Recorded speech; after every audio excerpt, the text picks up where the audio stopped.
My name is Chris Griffin, the Executive Director at the Foreign Policy Initiative. It's a great pleasure to welcome you today to this conversation co-hosted with the Foundation for Defense of Democracies.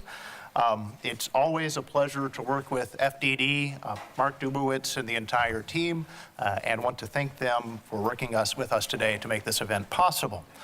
One administrative note please know that everything we say up here today is on the record.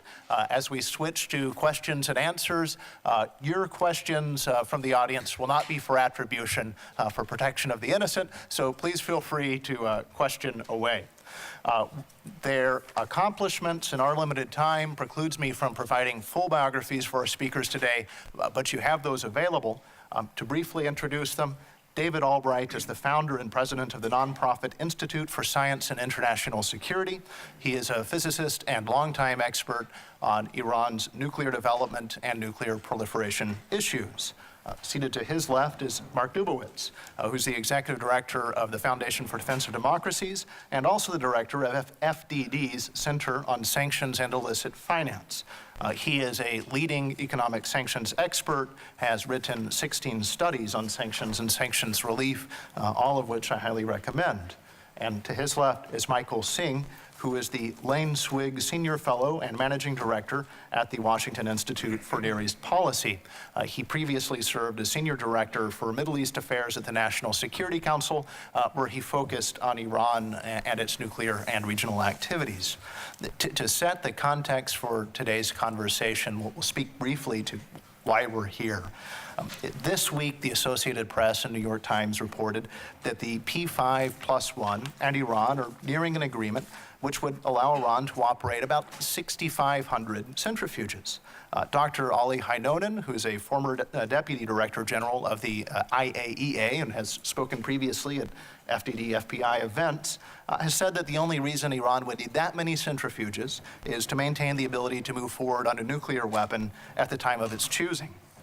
The deal, according to reports, always a key caveat, also includes a sunset clause that would allow Iran to ramp up its nuclear activities after just 10 years.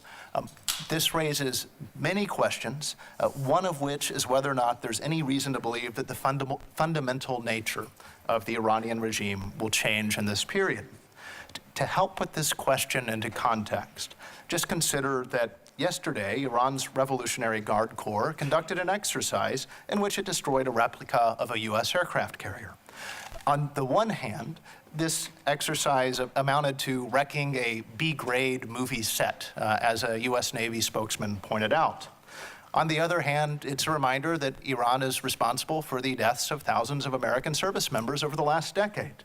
And through its global terrorism, support for despotic allies like Bashar al-Assad, and suppression at home, at least tens of thousands more throughout the world. That's the regime we're negotiating with. In contrast, National Security Advisor Susan Rice said this week that Iran is in full compliance with its nuclear obligations. She continued to argue, quote, that model will need to be sustained in any comprehensive agreement, end quote. In reality, since it signed an agreement in November 2013, Iran has developed and tested new centrifuges, continued illicit procurement for its Iraq reactor, and advanced its ballistic missile program. As my colleagues speak on at FPI noted in an article today, and with respect for Senator Moynihan, this is a case of defining compliance down. This may help explain why last week President Rouhani claimed that Iran has, quote, made highly important progress in the nuclear field, and that the program is, again a quote, running at a higher speed. We have about 40 minutes to work with today before we open it up for Q&A, and we'll try to work through about 4 rounds of questions that address, one, what are the contours of a prospective agreement? 2, sanctions relief and what questions that could raise for the United States and our partners under any prospective agreement. 3, Iran's broader activities within its region. And 4, getting really to the theme of today's conversation, how the United States can increase its leverage in its dealings with Iran. So to speak to the first question, we'll first ask David Albright, and with each of these rounds, we'll open it up to all of the experts who joined us today, that if he could speak to kind of 3 points when we look at the contours to any prospective deal, that the numbers that we hear, 6,500 centrifuges, 1 year breakout time, 6 months breakout time, et cetera. What do these terms mean, and how should we think about them as we see them reported? 2, if you could speak to the importance of resolving possible military dimensions of the Iranian nuclear program in the context of any agreement. And 3, that with reporting on a sunset clause, and 3, that really was built in the original November 2013 interim agreement, what does a sunset clause mean for any agreement with Iran? And David, thank you again. Okay, thank you. Yeah, I think people are familiar with Breakout. I mean, it's a technical term, but there's an underlying policy, strategic dimension to it that really drives. Really directly. Is this better? All right. Well, let me start again. I mean, Breakout is a technical concept, but behind it is a policy strategic set of issues. The most important, which is if the deal is going to be broken, how long do you need in order to construct a vigorous response that doesn't depend on military action? Let me be blunt. I mean, you don't want a deal where we have to remain ready to strike for its duration. So you have to be able to depend on detection, verification by U.S. intelligence that a violation has occurred, which can be a lengthy process, and then time to mount a response. And the U.S. government picked a year. I think some will argue that's not enough. Some will argue that's too much. But essentially, they picked a year. And once you make that choice, then what you have to do is look at all the ways Iran could cheat and get a nuclear weapon, either overtly or covertly. And so you have to work through many scenarios. And one of the simplest is that you just count up the number of centrifuges they have at all their facilities. And you look at all their stocks of low enriched uranium that remain, and then you calculate, well, how long would it take them to make 25 kilograms of weapon-grade uranium?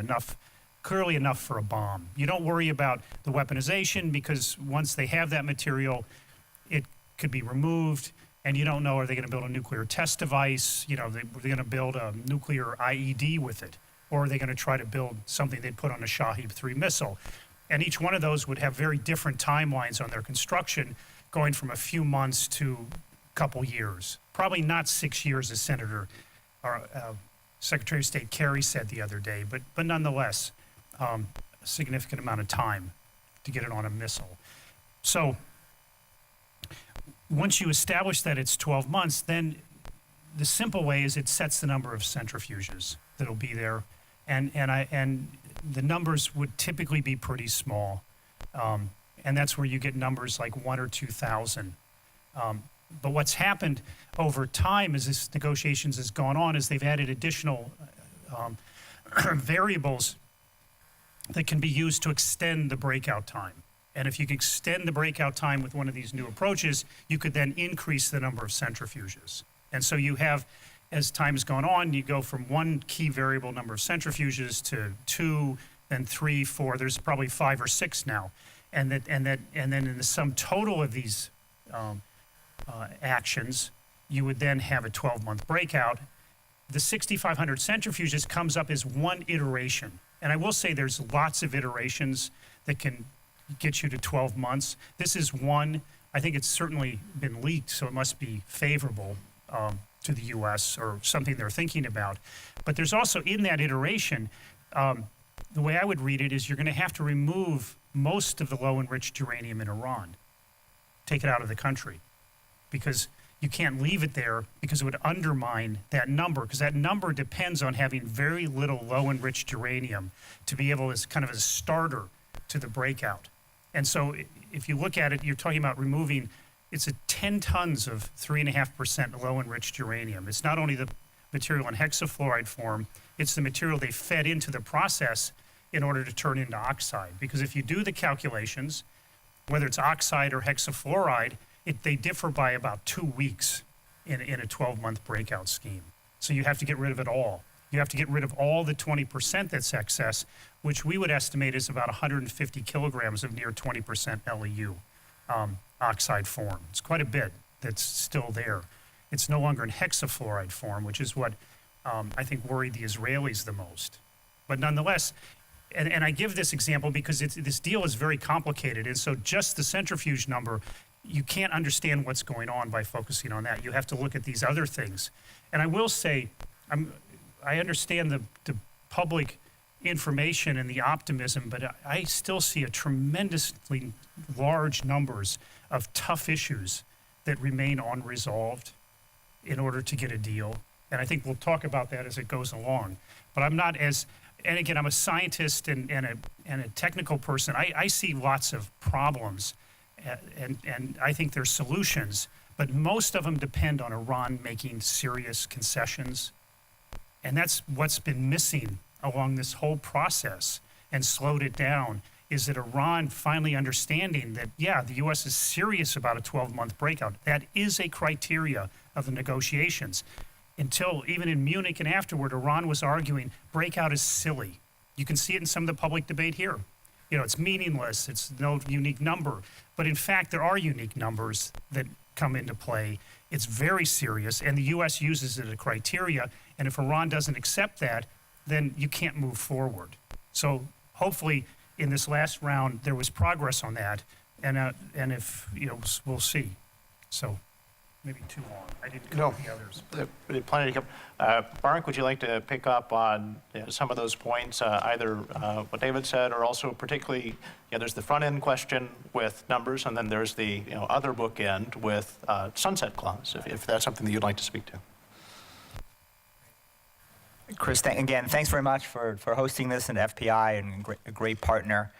I want to touch briefly on the sunset issue, because I think for many of us, this is really one of the poison pills of any kind of deal.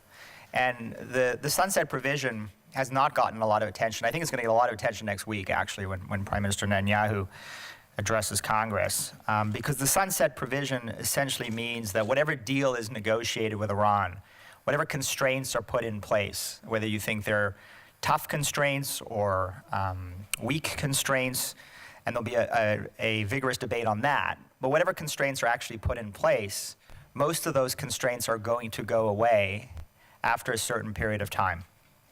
And the Obama administration currently claims that this notion of a sunset provision was something that was introduced by the Bush administration in a previous UN Security Council resolution, which I think Mike can speak to, certainly having been involved in the process. But my sense of it is that that's not accurate, that in fact this really became, for the first time, this idea of a limited duration to the deal became part of a U.S. commitment with the Joint Plan of Action. Okay. So the notion here is that this deal will have a limited duration, and after a certain period of time, Iran will be treated no differently than any other non-nuclear weapon power under the Non-Proliferation Treaty. In other words, it will be treated no differently than Japan or Germany or Holland. And all of these strictures will go away except for what is imposed on a country like Japan or Germany and other members of the nuclear suppliers group. And for me, this is of deep concern. It's of deep concern because it is conceivable that within a decade or within 15 years, this Iranian regime, the same Iranian regime, can have unlimited enrichment capacity, can move to hundreds of thousands of centrifuges. The Supreme Leader has talked about moving to 190,000 SWUs, which is a sort of separative work unit equivalent of a centrifuge. But that's basically 200,000 IR-1 centrifuges. Iran can have multiple heavy water reactors. So while all the debate has been about what are we going to do about the Iraq heavy water reactor to limit the amount of plutonium reprocessing that could occur there, it's conceivable that in a decade or in a decade and a half, this Iranian regime could have multiple heavy water reactors. It is conceivable that whatever verification inspection regime is put in place, whether the Iranians agree to the additional protocol or there's an additional protocol plus, whether we have the ability to go into any site in Iran, go anywhere, go anytime, or whether it's managed access, which obviously is going to be in the eye of the beholder and in many respects going to be up to Iran. The question was, in a decade or a decade and a half, will Iran have to agree to that level of intrusive inspections? Well, if it's being treated no differently than Japan or Germany or Holland or other members of the NPT, then it would not need to have to agree to that level of intrusive inspections. So this is why I think that there's an obsessive amount of attention, and rightly so, on what the deal will look like and what the constraints will look like over the next 10 to 15 years. But I think there's been far less attention to the reality that many of those constraints will go away. And you know, in the past, and David knows this better than anyone, we've demanded of countries like South Africa and Brazil and Argentina that when we were going to normalize their programs, the programs are normalized because there was a fundamental change in government. We went from the apartheid regime in South Africa to Nelson Mandela, and we went from military dictatorships in Brazil and Argentina to civilian democracies, imperfect, but nonetheless civilian democracies.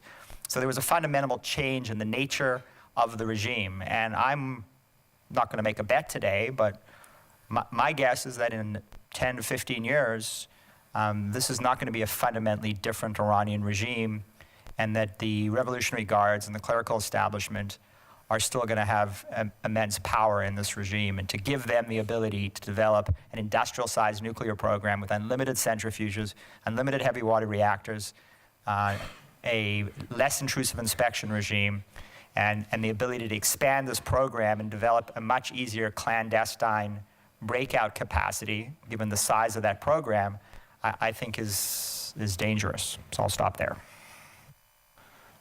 Michael, if I could just elaborate on any of those points, and another one that it brings up is I think the proliferation nightmare in the Middle East is both, if Iran were to be a threshold nuclear state or have the bomb, and on the other, and what it would do, and on the other hand, how its neighbors would react.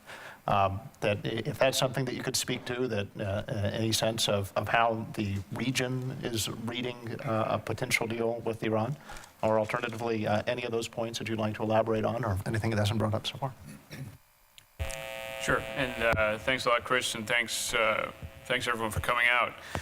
Let me just say first, in response to what Mark said, Mark is right that as far as I know, in our experience during the Bush administration, during the P5+1 talks from 2005 to 2008, we didn't entertain the idea of a sunset clause, of some sort of date upon which an agreement would expire. That's just not right. On these other issues, the question of the region and what kind of reaction will states in the region have to the type of deal that's been described in the reporting. And I share David's caveat that it's just reporting so far, and we've seen reports in the past that haven't proven to actually be true. I think that we can say with confidence that it would certainly give every incentive to states which see Iran as their regional rival or as threatening to pursue matching capabilities, if not greater capabilities. And I think the sunset clause reinforces this in the sense that, whatever you may think about what will happen after that 10-year period or whatever time frame that is, what will happen after that period, if you are in the region, you have to assume the worst, I think, if you see Iran as a threatening state. And so that I think that sort of, again, gives an incentive for those states to put themselves on that same trajectory, which really creates a lot of complications for the United States. I think it puts our security interests at risk in the region. I think it puts the sort of global non-proliferation regime under stress, not just in the Middle East, but elsewhere. And it's not to say that we know exactly what each state will do. That'll depend on their own calculations. But the last thing I think you want to do is hand the other states in the region a strong incentive to develop their own weapons programs. Were we going to return to the question of the PMD, Chris? Okay, all right, fine. This is another issue which I know David will address, which is important to address. So I'll just leave it at that. Yeah, No, go ahead. Been granted one time though. Excuse me. One of the toughest issues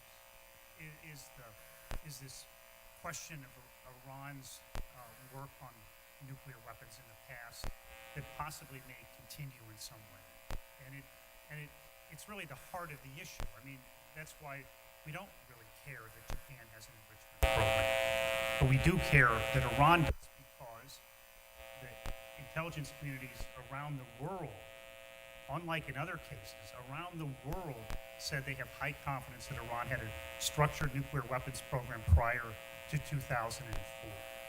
And some have said they think it has continued. In a certain sense, the U.S. is an outlier on the intelligence assessments around the world, because they said the program ended, although in 2003, at least in 2007 they said that. But I don't think the U.S. contradicts the IA points of view that parts of something may have continued that contributes to nuclear weapons development. So the basic issue is, can you sign a deal with Iran where the fundamental issue remains unresolved? And in the negotiations, the point isn't to say we want a mea culpa. Iran's not going to do that. It's not going to be like South Africa or Brazil. But something has to happen. And contrast that with now. They deny they ever had a program, ever. They refuse to allow the inspectors access to the Parchin site.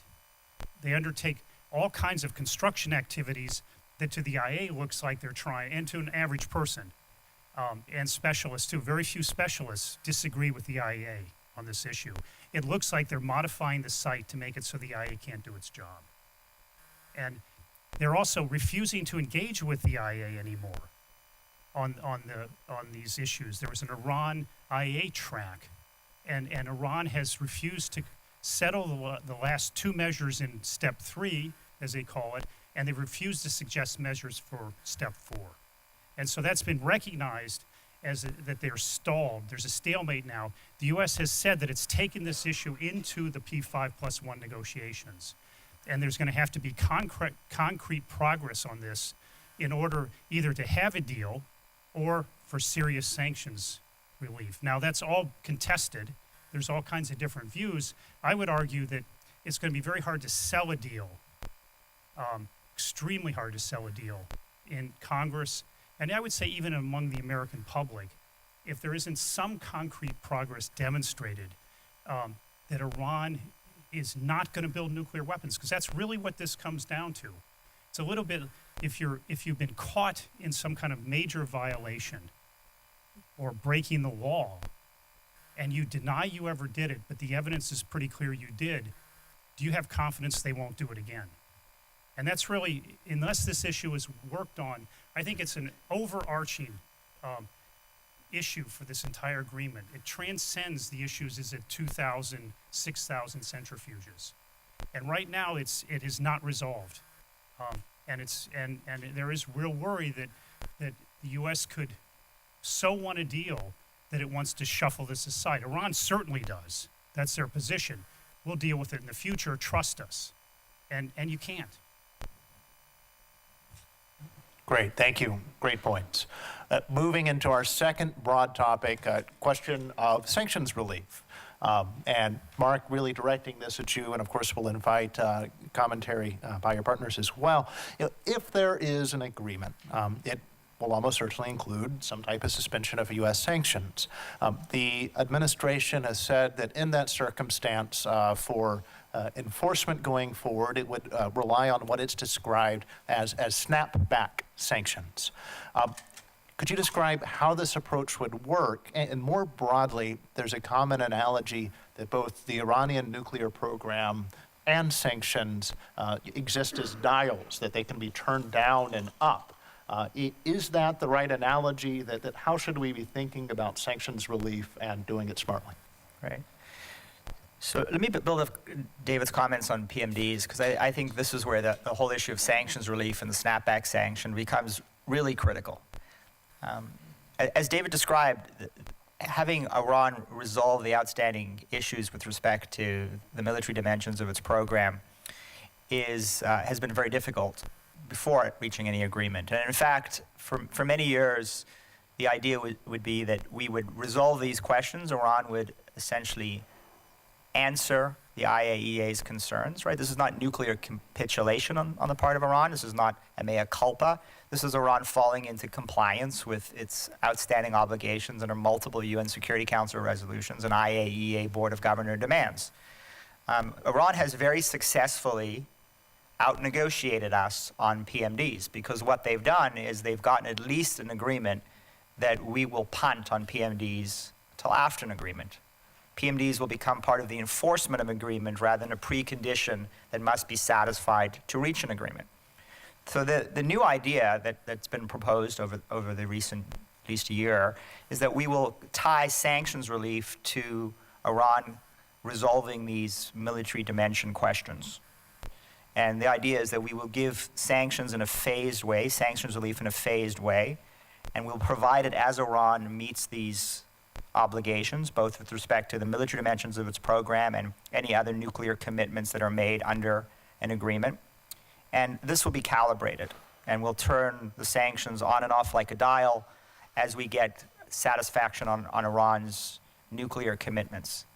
I would argue first, I think it's been a huge mistake to punt on PMDs and make this as part of the enforcement of an agreement, because the notion that somehow Iran, which for years has refused to come clean, has refused to satisfy the IAEA when American economic leverage was at its height, all of a sudden is now going to meet these demands and meet these requirements as our economic leverage diminishes, I think is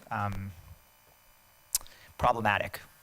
Now, let me talk a little bit about sanctions relief and snapback sanctions, because there's been an ongoing debate in this town, particularly on the Hill, particularly between Congress and the administration on the issue of sanctions and sanctions relief. And the argument in 2013 was that the administration made a strategic decision. It made a decision to de-escalate the sanctions pressure, to then provide direct sanctions relief as part of the JPOA, and that would incentivize Iran to at least make some commitments under the Joint Plan of Action. But the sanctions would remain in place, this architecture would remain, it would not erode, and we would still have enormous economic leverage to conclude a final agreement. Well, I think that you could argue with the administration's strategic decision about whether it was right to de-escalate sanctions and give direct sanctions relief.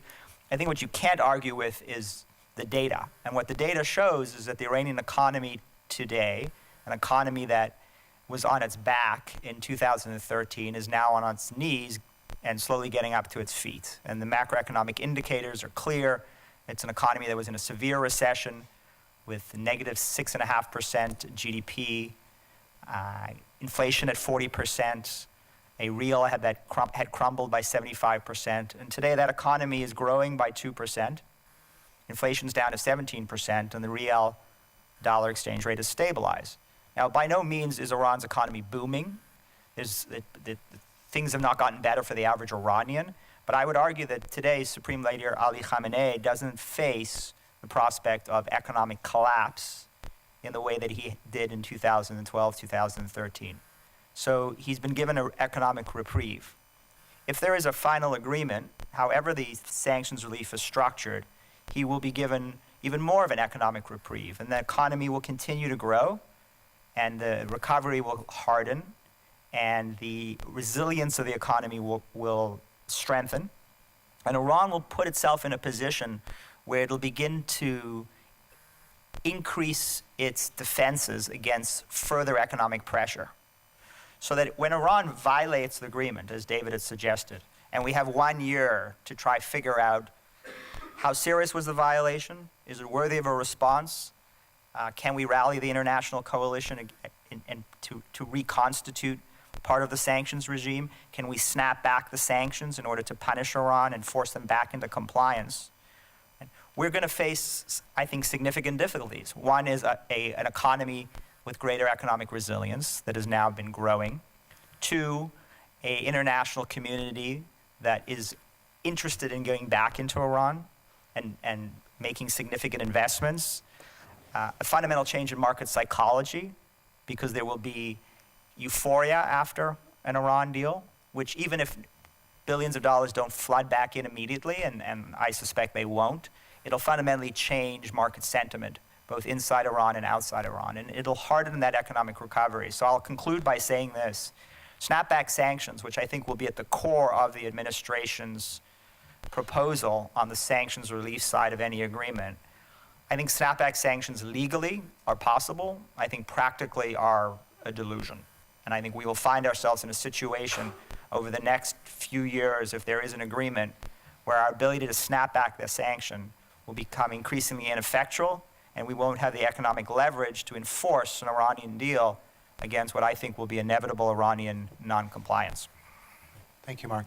On that point, David, from a scientist's perspective, are there any other key questions surrounding verification and enforcement that you think that folks should have in mind as they consider any prospective agreement?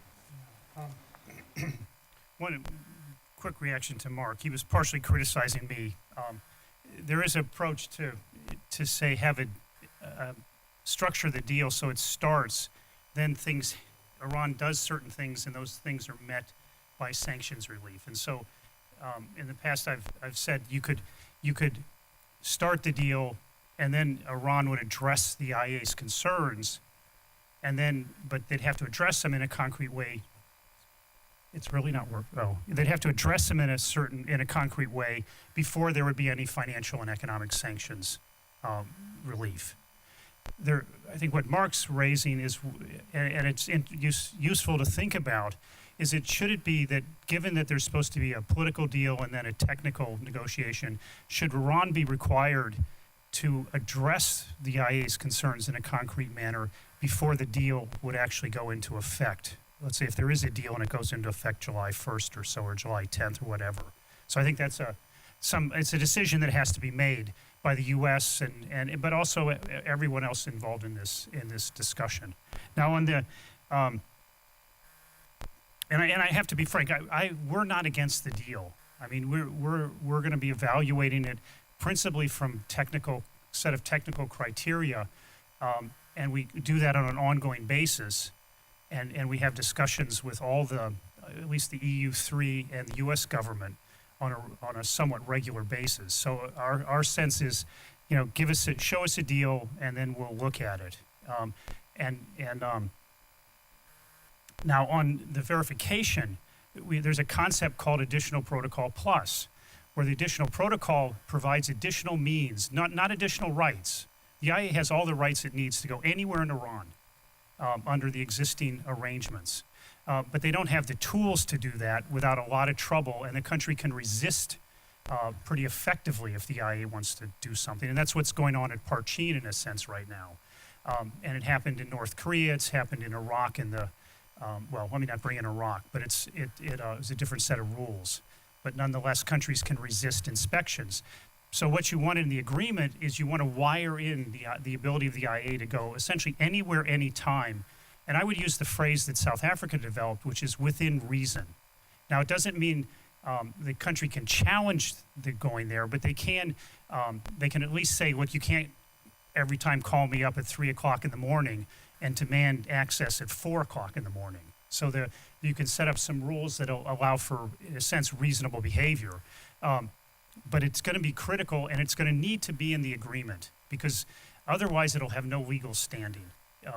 When it's judged, it can't be added in as a kind of a gentleman's, or I guess a gentlewoman's handshake and settle this thing. The other thing is the beyond access, Iran is going to have to show that it's willing to provide the necessary information and the necessary access to people if this is going to be resolved, and it's going to be resolved on an ongoing basis. So I think all these things have been applied in other situations. What needs to be done is well defined, but getting Iran to agree to them is by no means easy. Thank you. Michael, to sort of shift into our third big topic, and in the context of any prospective agreement, of course, this will play out with Iran's regional ambitions, the role that it is playing throughout the Middle East, its other rogue behaviors, support for terrorism, general weapons proliferation, its illicit financing activities, that how should these issues affect the way that we think about any prospective deal or how it should be enforced? And another side of that question is what's happening right now in the conflict with the Islamic State or ISIL, and the question of whether Iran is or can, as both the president and I think the chairman of the Joint Chiefs of Staff has suggested, play a constructive role. That how do you see this playing out in the context of Iran in the region? Let me just say very quickly two things about PMD and Snapback. On PMD, just one other element to keep in mind of why it's important to address it is that, remember, the regime in Iran is not monolithic. And what we want to be careful of is that there aren't organizations or elements of the regime which don't feel as though they need to comply with the deal, which are sort of separate, in a sense, from Iran's compliance with the deal. I do think that's a real risk here, that you have sort of part of the regime that is complying and part of the regime that's still in the shadows doing its own thing. On Snapback, look, as a person who went through the process of getting this sanctions architecture in place in the first place, I can tell you that it was a lot of work. And for example, if you lift UN Security Council sanctions, remember that reimposing them is not a simple task at all when you have, for example, the relationship we do with Russia right now. And without that UN Security Council sanctions cover, there's a big question as to the national level sanctions in a lot of countries, which according to the law of many of those countries require some kind of UN Security Council authorization and so forth. Getting EU sanctions, again, isn't necessarily a simple matter. The EU has to have a unanimous vote of its members. And of course, many of these sanctions, as people here know, are extraterritorial, and they rely on influencing the behavior of other entities, whether they're countries or private sector entities, and that again is a slow process. And so I think we have to be careful first about this term noncompliance and who has to agree that noncompliance in fact exists, and what does that process look like, and then the process for so-called snapback and how realistic is that. It's always very important on every one of these issues to think about the practical, granular realities of the terms you're talking about, I think, and in this case, it's a somewhat depressing exercise.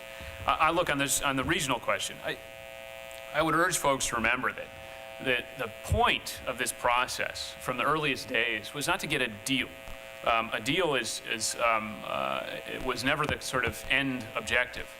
The end objective, the point, was to compel Iran, to induce Iran to make a strategic shift, to lead Iran to conclude that the costs of pursuing a nuclear weapons program exceeded the benefits.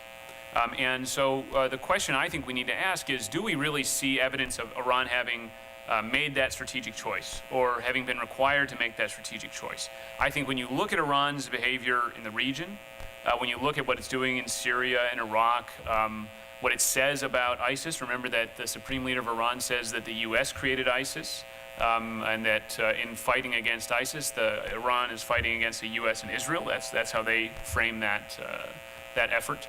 You look at this latest naval exercise they did, and regardless of what you think it says about Iran's capabilities, and of course, I think that's dramatically overblown, what it says about Iran's strategic intent, I think, is clear. The Iranians, the IRGC chief said, the exercise shows that Iran is in full control of the Sea of Oman, Strait of Hormuz, and the Persian Gulf. So we don't see this evidence of a strategic shift, which means that you're allowing Iran to retain this sort of threshold nuclear capability without evidence of that strategic shift. And as Mark mentioned before, or maybe it was David, I can't remember, that the past cases where we have seen governments truly give up nuclear weapons aspirations, I think have been as a result of this kind of shift, strategic shift, for whatever reason. You know, you had the former Soviet republics, you had Libya, you had South Africa, Argentina, and Brazil, and so forth. When you haven't seen that strategic shift, I guess the only analog is North Korea. We all know how that's gone. So I think that there's a real risk there of embarking on this kind of process without having seen that shift first. In terms of what does this mean for the region, the fight against ISIS, and so forth, look, I think that you hear a lot that, well, we and ISIS have we in Iran have a common interest against ISIS. this sort of idea that the enemy of my enemy is my friend. I think that we really need to examine that idea closely. I think that what you see Iran doing in Syria and Iraq, sending foreign fighters into Syria, backing these Shiite militias in Iraq, it does a few things which are very unhelpful to American interests and American objectives, as well as sort of the objectives of, say, the Iraqi government, the Syrian rebels, and so forth. It fuels the sectarianism in these places. Because remember, for people like Iraqi Sunnis, the behavior of the Shia militias is a big grievance that they have, and these Shia militias are funded by Iran. The behavior of Hezbollah, of Shiite militias, Shiite Iraqi militias in Syria is also a big problem for the moderate Syrian rebels we're supporting in Syria. It also further undermines the sovereignty of these states. If you look at what happened in Lebanon, with the rise of Hezbollah and the power of Hezbollah over the state in Lebanon, you wouldn't want to see that as an end state for Iraq, for example. Certainly the United States wouldn't. For us, the sovereignty of Iraq as a sort of pluralistic state is our objective. It's hard to see that that's Iran's objective in Iraq, given the way they behave. So these have negative consequences, and I think, again, getting back to the first question you asked me, I think the fear that you'll see amongst allies in the region, our Arab allies, Israel certainly, is that you'll see, instead of seeing an Iran that's made a strategic shift and entering into this kind of agreement after such a strategic shift, you'll see an Iran that retains its basic regional posture, regional goals, regional behavior, but is enriched and emboldened by this kind of deal to do those things. And I worry that the result is an even more complicated Middle East, and one in which we'll find ourselves having to be even more involved rather than less. To get to our final question before we open up for Q&A, we'll direct this back to Mark. One thing that's been a consistent theme in all of the remarks so far this afternoon has been that leverage isn't a March 24th issue. It's not a June 30th issue. It is at both of those time frames and into the indefinite future, as long as we're dealing with this issue. In terms of options to increase leverage throughout this process, could speak briefly to that. And then, David, if we could come back to you and the question, I think, particularly about the UN Security Council resolution role in that, and then we'll open up to Q&A. Thank you. Thanks, Chris. Well, I think the issue of leverage is something that's been widely discussed on the Hill. And I think it's been widely discussed because I think everybody in this room and everybody on this panel wants to see a good nuclear agreement. And I think that's been there's a general consensus that there is an opportunity here to reach a strong nuclear agreement that prevents Iran from developing nuclear weapons. And I think David or Mike would like to start off with this sort of, let's remember the big picture here. Iran has engaged in decades of nuclear mendacity. They've invested billions of dollars into their nuclear program. They've suffered hundreds of billions of dollars of economic damage. They've been stonewalling the IAEA and the international community. They've been under multiple UN Security Council resolutions that have required them to suspend enrichment, to stop developing long-range ballistic missiles capable of carrying a warhead, and to come into compliance with their international obligations. I certainly don't see, maybe others do, any indication that this Iranian regime has made a strategic shift.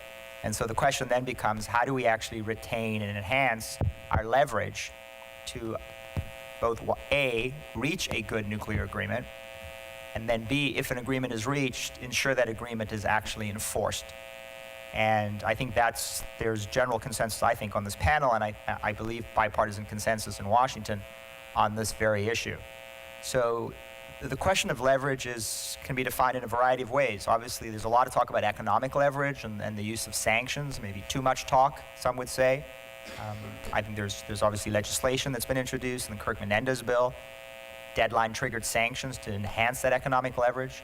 There's a Corker-Graham bill that obviously wants to give Congress, I think quite rightly so, a voice in any final agreement and a say in whether an agreement has been reached that actually meets the terms and the criteria that successive American administrations have laid out, that Congress has laid out in a bipartisan way. And I think there's growing concern that if an agreement is to emerge, and still highly unlikely, or it's still unlikely that there's going to be one, for the reasons some of these gentlemen have suggested. But if an agreement will emerge, it's an agreement that is fundamentally very different from the criteria that you have laid out in multiple pieces of congressional legislation, and that the Clinton administration and the Bush administration and the Obama administration have said repeatedly over the years that they were going to verifiably dismantle Iran's nuclear program. It was only a year ago that Secretary Kerry, Undersecretary Sherman, and Jay Carney in a White House briefing said that they were going to dismantle, quote unquote, significant portions or a, quote, a lot of Iran's nuclear program. I think that if this emerging deal looks like the deal that's being reported, that's not what this agreement's going to look like. So economic leverage will be critical, both to get a deal and to enforce a deal. I think Mike is absolutely right, and Mike has cautioned me over the years, quite rightly so, that the obsessive focus on economic leverage can sometimes backfire. It can actually backfire, making the U.S. more willing to do a deal than Iran. And it also could backfire in the sense that I think we've ignored Iran's growing regional leverage. We've been reluctant to push back against Iranian aggression in Syria and Iraq and Lebanon and Yemen. This is a country that is now in control of 4 Arab capitals. And yet you see a reticence on the part of the administration, and maybe understandably so. They don't want to risk a nuclear agreement, so they've been reluctant to push back against the Revolutionary Guards and the Quds Force and Hezbollah and other Iranian proxies in the region. One needs to ask the question, do you see Iranian regional influence expanding after an agreement or diminishing? Will an administration be more reluctant to push back against Iranian aggression after an agreement for fears that they will lose an historic landmark Iranian nuclear agreement? Or will they be less reluctant? And I think regional influence and regional leverage is going to be a critical element of that. David? Yeah, I wanted to go back to this question of some of the sanctions. I mean, there are some sanctions are very difficult to lift, and it's a little difficult to understand, but Iran depends on buying things overseas for its nuclear program, its missile programs. It buys military equipment. I mean, maybe many of you are aware. I mean, it's constantly trying to get U.S.-made military equipment for its aged equipment that it got back in the days of the Shah. And all these activities are illegal under U.S. law, supplier country laws, and also illegal under the UN Security Council resolutions. And so one of the very tough issues in these negotiations is that there's little intention to remove those sanctions. And that's a very tough one for Iran because, one, they want these goods. They don't recognize the UN Security Council resolutions as legitimate. They don't recognize our laws on this issue as legitimate. They feel they, in a sense, have perfect right to smuggle and get these goods. And so it's very tough to settle this, but if you don't settle it, I don't think there can be a deal because and the U.S. position has been that these sanctions would remain in place for most of the duration, whatever that would be. And maybe, well, they may continue even then because is the U.S. going to want Iran to be able to freely buy internationally for its ballistic missile program or to arm its military? So these sanctions are broader than just nuclear. And the nuclear actually can be dealt with because it's been discussed pretty extensively. You can create a special procurement channel for the ongoing or legitimate nuclear programs. In a sense, they already have one for the Bushehr reactor. That's exempt from sanctions, and Russia can provide the reactor, and other countries can provide equipment for that reactor. So you can have a procurement channel for legitimate nuclear activities. You could broaden it for some industries over time. But to first order, Iran would not have access to a lot of high-tech goods, dual-use goods, that it wants access to for military, nuclear, and civilian purposes. But if you don't keep these sanctions in place, the verification process is much more difficult because we know they go out and use their civil industries to buy this equipment for their nuclear, ballistic missile, and other military programs. It's a civilian industry or a trading company that shows up at the supplier's door seeking these things. And so how do you verify that Iran isn't building covert nuclear sites if you don't have a handle on this kind of activity? So again, it's a pretty harsh sanction. It may need to last through the entire duration of the deal, and Iran resists this completely.